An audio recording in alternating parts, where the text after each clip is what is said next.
Via un'altra concorrente, la città canadese di Calgary, ma non per questo bisogna abbassare la guardia, anzi, il presidente del Veneto Luca Zaia accoglie con favore la volontà dei cittadini di Calgary che hanno detto no alla candidatura alle Olimpiadi invernali del 2026.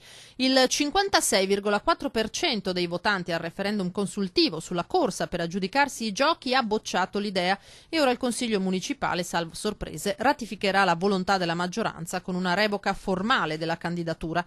Restano in corsa Cortina, Milano e Stoccolma e anche la capitale svedese deve fare i conti con malumori sul piano politico ed economico tra governo e autorità locali. Si perde il referendum a Calgary, che significa che dovrebbe uscire di scena anche Calgary. Restiamo in due, Stoccolma e Milano e Cortina. Noi abbiamo un'ottima candidatura, questo ormai ce lo riconoscono tutti a livello internazionale e la dedichiamo a tutti quelli che dicevano che scherzavamo.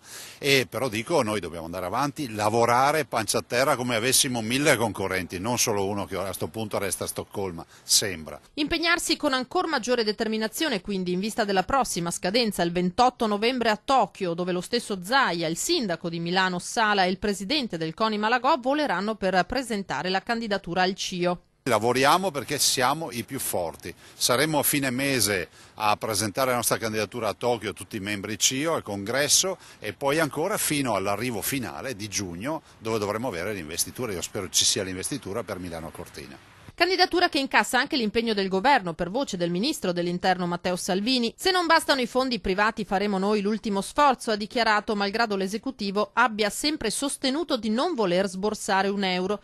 Ho visto il progetto, è uno di quelli a minore impatto economico della storia, anche perché moltissime infrastrutture già ci sono, ha detto Salvini. Un progetto talmente affascinante che i fondi privati sicuramente si troveranno, ma, ha concluso, se serve una mano, le Olimpiadi alpine ti portano un ritorno d'immagine, di positività che vale la pena.